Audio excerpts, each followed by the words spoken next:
Hey, hello, fella. Hello, fella. You look like you got feet on you. Hey, hey, what do you want? The moon? I'll give it to you. The world. I'll give you the world on a string. Where would you like me to put it? Where would you like this little juicy moon? Old man Potter just gave it to me. I told Mr. Potter, I said, Mr. Potter, would you like the moon? And he said, hey, Terry, shove it up your cornhole.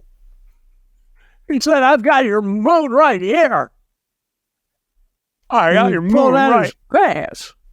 I got your moon right here. And he showed me the phone number of my wife.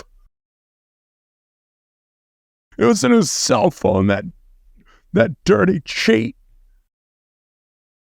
Old man Potter. Hey, everybody. Welcome back to the Pickle and Boot Shop. The joke's on him, because my wife's number is in many men's phones. Ladies and gentlemen, we're back. Welcome to the Pickle and Boot Shop.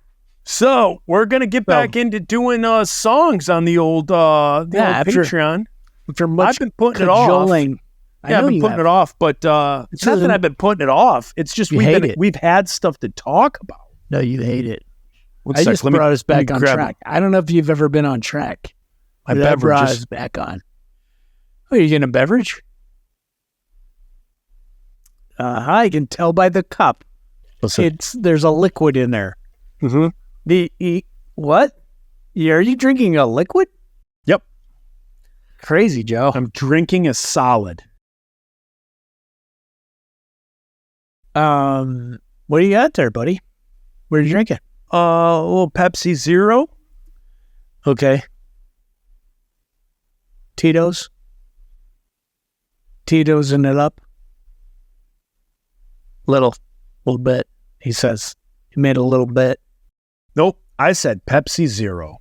Oh, he made a sign, a thing with his fingers, like put them together, like about twice the size of my penis. What is that, like 2 inches? Inch and a quarter. Huh? All right. So we're getting back on talking about songs? We're getting back to talk about Nantucket. What song are you going with? I did know a man from Nantucket. With a finger so long he could suck it. Nope. Nope, that's not what it is. I'm trying to think of a limerick. Yeah, that would not be the one. Geographical limericks. And I'm starting with the islands off of Boston. Off of Massachusetts. Massapequa. What's your song? Are you going first? I don't care. Go ahead. Whatever you tell me. It's just okay. It's by a band called Five Iron Frenzy. Little known band. Five Iron Dysentery. Mm-hmm. Song's called Milestone. Kidney Stone. Songwriters, if you can read it on Lyric Find, are James O. Davis, Jimmy Sherman, and Roger J. Ramirez.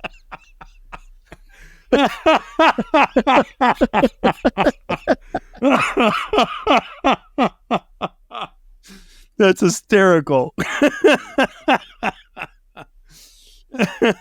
Oh, man. Oh, that is so funny. I feel like that's why my ASCAP checks keep getting smaller. Because just so many people are sharing in it. Yeah. That's hysterical. Man. Yeah. So, no, Scott, I think, wrote the music, and I remember back in the day when he wrote it, he'd always give something a separate name, or Andy would name it, and this one was called Happy Bunny, because it's got that guitar lick, and it goes, and And they would go, happy bunny, how I love thee, happy bunny, how I love thee, happy bunny. And we thought it was funny, so it was called Happy Bunny until I ruined that joke by making serious lyrics. No. So You're the worst. I know. So let's see, we're Milestone. So this is one we still play, and I'm still pretty proud of these lyrics. I don't.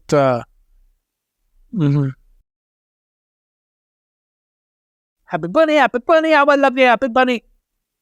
Let's go. I can't say I remember this one all that much. It's like, if I had a nickel for every single time I tried to classify the populace around me with my words. It's probably I the remember most it. pop punk song that we ever wrote. Yeah. I tried to write a pop punk song. It got cut from the album because I don't think Scott liked it, but joke's on him, Mike Herrera did. So he recorded a version singing our song. Really? Yeah. What song was that? What is this song called? Is it on an MXPX album? No. I think, what are we doing? We're putting it on this vinyl set, and then we just released it. So you can listen to it like on Spotify or whatever. But it's called When They Find You. This is probably the most pop punk song we ever wrote. And I don't know, I went to, as we've talked about, the University of Colorado at Denver, and I was going there at the time. Edna. And no, that was at the Cranked out of the University formaldehyde. That was my first of 3 colleges. That was at the University of Northern Colorado in Greeley. So I transferred down because I thought it would get closer to going to med school, and I would also be able to not drive 2 hours to go to band practice, which is true. We all live together. But like I said, when we were recording, or when I was talking about Where's Your Miss 15, it was during this period, and I was in school, and so that influenced like a lot of the lyrics I wrote. So one of the cool things about the University of Colorado, because it's like It's Deion Sanders. It is now, yeah. It's very, it's like a very hippie leftist type school. See, No, see you.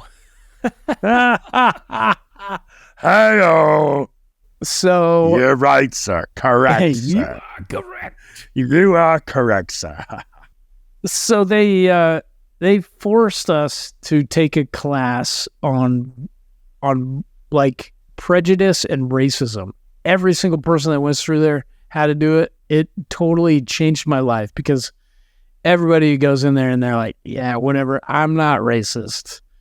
And the answer that you learn on the first day is you're wrong. You're racist. Like you have prejudices. Every single person does it. You have them built in, and you need to be aware of that to be able to change, to be able to, like you have to realize that you have these innate biases just biologically, whether it's that or the way you were raised. And it's usually a lot of how you were raised, but like that's in your head. And if you're aware of it, then you can say, okay, I'm going to be better. I'm going to try and do better. So I took this class, and it totally made me, it informed this song. Racist. And it told me I was racist. So basically this song is just about like what I learned in that class, that I'm racist. But it's more just about like having bias against people. So like it's just a very fancy way of saying you should walk a mile in somebody else's moccasins. Like you don't know people, and you shouldn't just be that way. That's lazy thinking, and it's harmful. So the lyrics are, if I had a nickel for every time I tried to classify the populace around me with a word or a catchy phrase. This is why we never sold 1 million albums. Yeah, Yes, seriously. I You're rem- like, how many $5 words it can I gets fit? worse. Or a catchy phrase, I could quit my job for good and play Nintendo until my fingers ached. This is funny because, like, do you remember like LimeWire and Napster when those things came out? There was always a song that would pop up for Five Iron Frenzy, and it was called Nintendo. And people would be like, sweet, they put out another song. Well, it was this one because it never says milestone. So people are just like, I think it's called Nintendo. anyway, let's steal this. So then it goes to what is kind of, I don't know, the second part of the verse goes, am I an idiot, too lazy to think twice? I point the finger, but I can't take my own advice.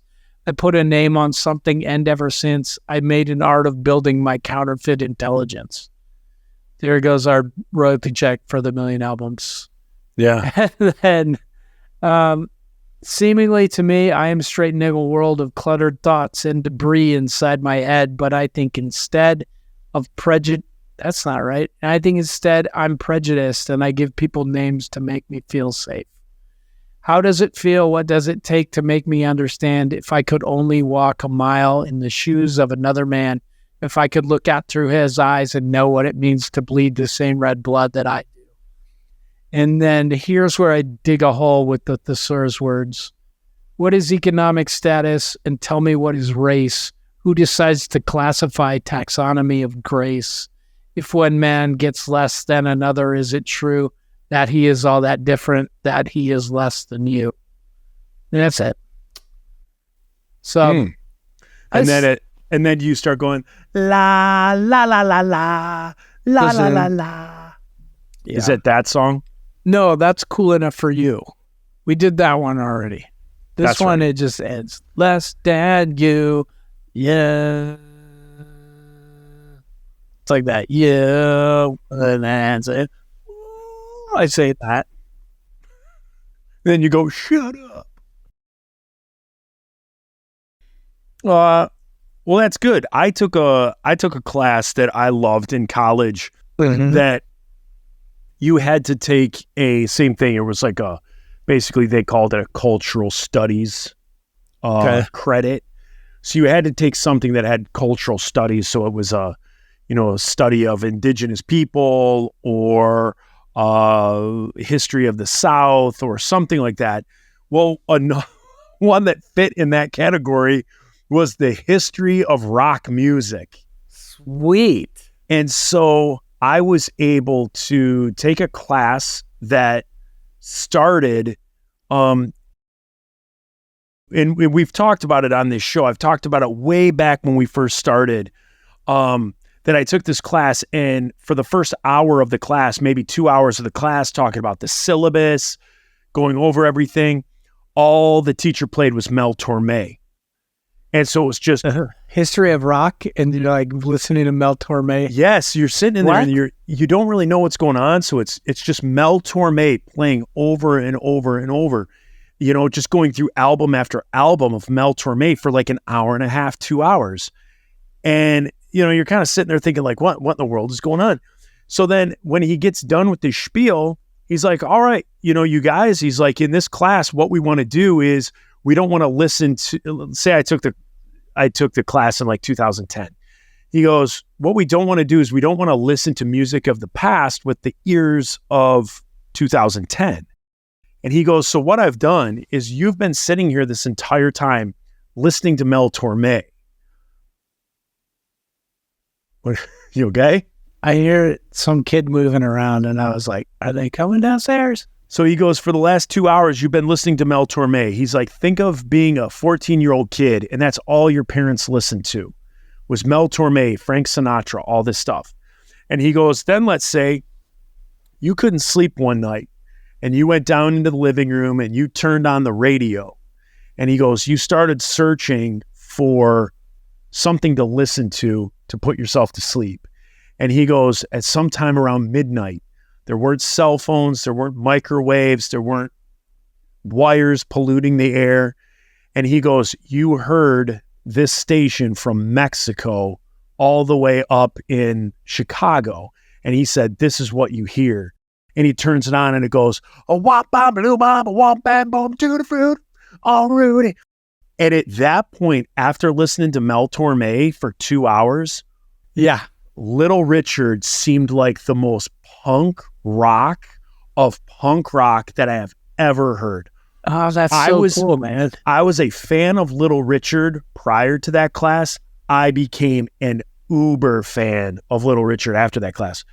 So that's how the class started. But then from there, we kind of Tarantino'd it back to Robert Johnson, who's considered, the godfather of rock and roll, who basically every rock beat you still play in music today is from something that Robert Johnson did. And so you went from like Robert Johnson all the way up until 2010. And so it went through everything like the old blues, Delta, jazz. That's so It went through cool, all man. that. And so it was really cool learning about, the history of our country, about Black culture, about Southern culture, and entwined with music. You know what I mean? Yeah. So like I tend to think that I learn a lot better with food and with music. And so I think it's awesome, like sitting down with someone of a different ethnicity and you break bread and you eat, something that their family makes or some crazy dish that their family makes or their culture makes, or same thing, music. And so that class really connected with me, really Bro, connected that's with so me and, cool, and really man. resonated. And then, you start to look at where, this music is getting bigger and bigger and bigger. And these Black artists could I'm going to jump ahead. Like Elvis Presley. So a lot of people's knock against Elvis is that he stole Black music and made it popular. Whereas back then, and the other thing that I think is cool about that recent Elvis movie that came out with like Tom Hanks as the Colonel is hopefully what people have come to realize is Elvis didn't steal Black culture. Like Elvis performed what he heard, the music that he thought was amazing. And those Black artists weren't able to be, they weren't getting their paychecks. They weren't getting gigs. They weren't getting their music out. And Elvis was this white, good looking kid that bust through that door that he then came in and said, I want to do this song that one of my idols played. And so he was kind of that first guy that came in that said, look, man, I'm nothing special. I'm doing this, but they're writing it and I'm just making their music. I'm putting a spotlight on them. And so I think kind of through history, people have gone up and down and been like, he stole Black culture. He ripped people off, but he was pretty racist as well. Like he was quoted as saying like, the only time I want a Black person working for me is if they're cleaning my house. Something like that. That's a paraphrase. Never heard that. I've never heard that. But just as far as the music goes, yes. like I don't think I do not believe. I don't see the evidence that like he stole music. So I and never then became read a that millionaire quote either. off of it. My old roommate Alan told me it, so I'm not sure. Yeah. I don't know, but Yeah. I believe him. You believe Alan? I believe Alan. He was Black and he did not like Elvis, and I was like, I was in this phase where it wasn't that I liked Elvis. I liked the fanness of Elvis, like how obsessed people were with him and just the image. I think I mean, like now I appreciate him. I appreciate him musically. I think Well, I mean, he did. He would have been the first teen pop star. Yeah. Because again, before that, there was no genre of like teen sensation. Like all there was families listen to family music. You listen to the Gaithers. You listen to, I mean, there was like Paul Anka, but not like Paul Anka was definitely not as big as Elvis. Or like Paul Anka, like your parents would also listen to Paul Anka. So like Yeah. he maybe had that appeal to teens, but like your parents would listen to him. Whereas like Elvis was like Slipknot of back then. Like parents were like, you're not listening to Elvis, you know? And, you know, and you're not watching him perform and all that stuff. So, but anyway, that was my class that I took. That was kind of that cultural thing that I thought was pretty cool. Yeah, it was. So what's your song? My song is my favorite song on Motor City Ska. All right. It is a little ditty. I like to call Enthos, and I believe it is. It's like Latin for God within. I believe is what we were led to believe back then. Okay. And the reason I love this song is because I'm not a big fan of the Motor City Ska album, because I don't think it captured our style and our sound at the time. It's very refined, but this song still, I think in the studio, I think this was the song that like Gene Eugene, when we went in there and we played all our stuff, Gene was like, oh, I can make this song sound good. I can make this song sound good. This is all relative, right? I can make this song sound good. I can make this song sound good. And then I think when we got to Enthos, he was like, I'm going to do what I can. And then maybe this song will just get buried on the album. Because this was in 1994, 95, 96, ska in the Midwest was hard. Like I've said on the show before, a lot of times you would go to a show and it would be a ska band, a punk band, and a hardcore band. Yeah. Or you would go to a show and it'd be two hardcore bands and a ska band. And so ska was a lot harder here in Detroit. You know, I think the biggest of them are like, you know, people think of like Voodoo Glow Skulls and like that crazy, you know, and that, you know, Destruction by Definition, Suicide Machines. Like I know Voodoo Glow Skulls is West Coast and it's Orange County, but that sound and that style, like people, there were pits at our shows and things like that. And so Enthos is that song that, you know, are the hardcore within our band, the influences of the hardcore of Earth Crisis, Snapcase, Strife, Strong Arm, Zayo, those bands that we listened to. This was like that song that we kind of mixed hardcore and ska, and we still play it to this day. We played it at Furnace Festival. I love playing it.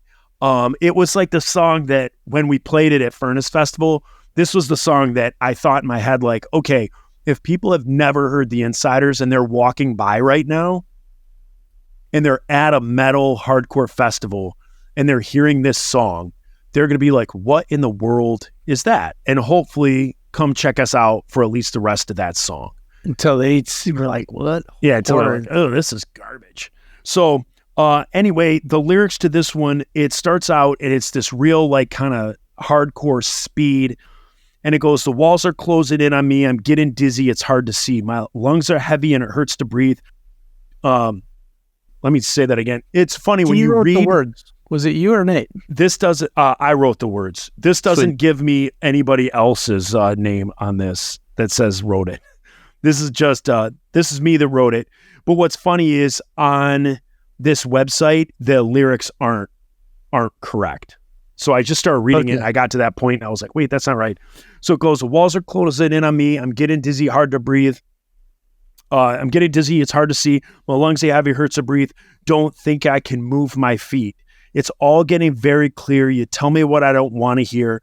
I know in my eyes, you see the fear. I clenched my teeth and shut my ears. And then it goes, I've tried it all and I'm sick of fighting. Words of truth made clear in writing. Oh Lord, deliver me. I want to be set free so I may mount on wings. So that's like the hardcore part. And then it goes into, I hate to say this because you guys know how I feel about this, but then it goes into like this disco beat. It goes into this disco beat with like a ska / disco-y guitar. and Kyle put like a wah on the guitar, so it's a wah. That was, you know, him, dude. He did like that wah pedal. he loved it. And so when that part kicks in, it's for once I don't feel so dead. I can breathe again and lift my head. I'm no longer bound to a life once led, true to everything he said. I want to fly all around, not look back or touch the ground. I want to fly up so high and look deep into your eyes. Gravity means nothing to me, just another lock broke free. Against my face the wind will blow, to the world your glory shows. I'm tired of Satan's attack. Get the devil off my back. Down the tunnel I see light, never more will I have to fight. And then it da da da da da da. And like at shows, that's where like that would just, you'd just go nuts on that one. Yeah. So when it first, there was a gnarly pit at that song. yeah, so we would have a good pit, and when we first started and we only had like 4 or 5 songs, like we would usually end with that one, and that's where you got rid of everything. You put it all out there. And then right at the end, as it's going out, it's oh Lord, deliver me. I want to be set free. I want to fly so high, look deep into your eyes. And then I just keep repeating those 4 lines, and it gets louder and crazier to where it's just screaming the lyrics by the end of it. So Enthos, that was our hardcore-y song that I still love to this day. I love performing it. I love that song too. Oh, cool. I loved watching you guys play it. Oh, cool. Those yeah, rad. that was a fun one. So that's that's my little Enthos song tonight. Yours was Milestone, about your racism, and mine was Enthos, about Latin words. That's cool, man. Yeah. You know what I always think of, and I don't know why. So when I think of Enthos, and I'm like, I think it means God within. It reminds me of time. Do you remember our friend Khalees? I do. I remember Khalees got a tattoo on her wrist or her ankle. And we were at New Earth Coffee House, and one of the guys that was there was like, "Hey, what does your wrist say, or what does your ankle say?" And she's like, "It's Hebrew, and it's God's breath." And he goes, "I speak Hebrew, and I read it, and I write it, and that is not what it says." Oh, and he goes, and she's like, "What?" And she goes, "No, I'm pretty, I'm pretty sure." And he goes, "No, it's actually all that is a bunch of shapes that appear to be Hebrew letters, but whoever did it just made it up. No. Like it's literally just shapes that look to be some sort of alphabet." And the look on her face, and like, what do you tell someone? You're just standing next to them, and they were just told that what they just permanently put on their body was just a ruse, just not real. What a bummer. I didn't know that. Total bummer. I have a Hebrew tattoo, but it was confirmed by a rabbi when I was climbing. He was like, "Oh, that's where you get your strength from." And I was like, "Oh, good." It doesn't say ball sweat. Yeah, exactly. Oh my goodness. Could you imagine? Cannot.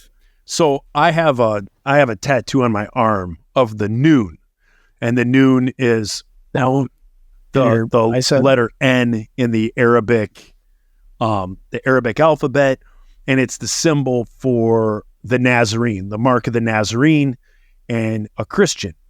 Mm-hmm. So if you're in the Middle East and that type of thing, and during periods of wars between Christians and other religions, they would put this Noon logo up, and that would mean this is a Christian family, and they would either be killed, or a Christian business, they would either be killed or they would be saved, depending on who was checking those marks.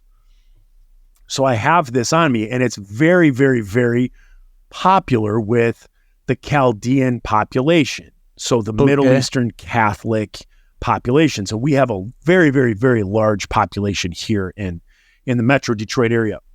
And I remember I was roofing, and I went to a family issue, like a domestic fight at this apartment where all of these Middle Eastern people were there.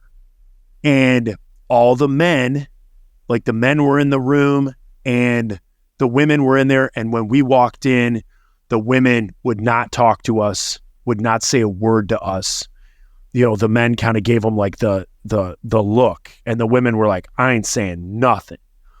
Oh. And so that, you know, and the woman that had kind of gotten beat by the one guy, nobody was saying anything about him. And we knew it. We knew it had happened, but unless somebody told us something, we couldn't do anything about it. So we're in this apartment for like a while, and the guy that I was with, the other roofer, kind of took the dudes into one room, and I looked on the wall and I saw a picture of Christ, and underneath Christ was the nude. And so I told the ladies, I pointed to the photo, and then I rolled up my sleeve and showed them my tattoo, and their faces lit up. And suddenly the one was like she goes, we can trust you. And I'm like, oh my God. It was like a secret society thing. And she was like, we can trust you. So she starts telling us everything that this guy did. And then the other two women were like, yeah, he said this and then he did this and he picked this up and he hit her with this and blah, blah, blah, blah, blah. Whoa. And so because of like the noon, they like knew that they could trust this big, ugly white guy. And so then we ended up arresting the one dude that beat on her. And then they wouldn't let me leave. They were like, we want to cook. They were like, we want to cook for you. I'm like, no. You're our husband now. They started getting food out of the fridge. They were taking food out of the oven. They were getting, and I'm like, no. Like, I can't. They're like, no. You sit down, you eat. And like, they wanted to like repay me by like filling my belly. It was one of the coolest things. You know what? I can't remember if I did or if I did not. I bet it was some good food. If it was good, I'm sure I would have remembered it. So either I didn't eat. I'm guessing I didn't eat it because I was like working. So I'm like, no, I can't. I gotta work. I gotta get back to roofing. Yeah, when you're roofing, are you not allowed to take food because it could be constituted as a gift? No, it's not like that. It's just, you just never know. Like, you don't want to get sick. Like, someone gave you something and then all of a sudden, like, your stomach's goofy because they use like lamb intestines or something. You know what I mean? It's just, I have like my couple of places that I eat at that I feel safe eating the food, because the last thing you want to do is be up on a roof and have to like crap your pants. That's a good point, Joe. Yeah. It's like a point blank face fart. Full circle. Full circle. Yeah. So anyway, you guys, I think we're going to head out here. I got a pack to go camping. I am going to be out in the wilderness in freezing weather. The nights are supposed to get down to mid-30s. The highs are only supposed to get up to about 51. If you want to see where I will be in beautiful Michigan, it's called Wilderness State Park. Look that up on the old intrawebs. A real creative name. Yeah. You got going there. Yeah. I don't know. What do you want to call it? Large yard? No, let's spice it up a little bit. Wilderness. Yeah. Sounds good. What's the next one we got to do? Tequamanon Falls. Okay. Too hard to say. How's that spelled? With one T or two Q's? Yeah. So anyway, that's where I will be. Ladies and gents, I want to encourage you. I know it's been a while, but if you want to hit us up on Facebook, if questions have come up, if you want us to answer listener questions, we haven't done one of those in a while. I mean, as Matt Morginski points out each and every week, I don't know how much you want to hear anymore about us. If you've heard everything and there are no more questions. It's the singer of Buck. Oh, yeah. He cared about us. Yeah. But if you guys have questions, personal life, professional life, ish, or music, hobbies, all of that stuff, ask us questions. Give us some stuff that we can use for content. Crimes we've committed. Talk to you about crimes we've committed. Crimes children we haven't committed. Can't talk about. Crimes against nature we've had. Crimes against humanity. Yeah. Let's all talk. Of that. So, one thing I want to leave you guys with, I'm completely late to this party. Completely late. But Detroit Lions. Mia and I... Get on the bandwagon, dude. I'll never be a Lions fan. First place. Never be a Lions fan. Mm-hmm. I do not care about the Detroit Lions. It's a year, man. But Mia and I have started watching the old, well, it's a few years old, show on Hulu, Castle Rock. Okay. That Castle Rock, all the Stephen King books were written about this town of Castle Rock, Maine. Mm-hmm. And so somebody very creative took and wove a story through the city that touches on all these different... Well, that sounds rad. I've never heard of this. Yeah, I want to say it came out during COVID. Season 1 did. I want to say in like 2019 and 2020 was like season 1 and season 2. But it's called Castle Rock. It's like the main setting is at Shawshank Prison. Okay. And so like, and obviously there's a lot of references. Pet Sematary is referenced, Cujo, Stand By Me, Needless Things, The Green Mile. Like there's lots of stuff that is in this. And like, if you look up Easter eggs, it's pretty chock full of Easter eggs and things like that. So, well, and I'd also, while we're talking about it, I'm a little late to the story, but if you guys are a fan of Ed Asner, you should check out the Mary Tyler Moore Show. It's really good. He's a no-nonsense boss, and then she is kind of the wisecracking, lady in the newsroom. It's outrageous, man. I love it. Just a little late to that party, but you know what? At least you showed up. Yeah. Better late than never. Yeah. As they always say. So anyway, you guys, we will see you. Bye. Bye. Pizza. All right, that was great. Tell yourself right from wrong, live your life away. No one else to answer to, there is another way.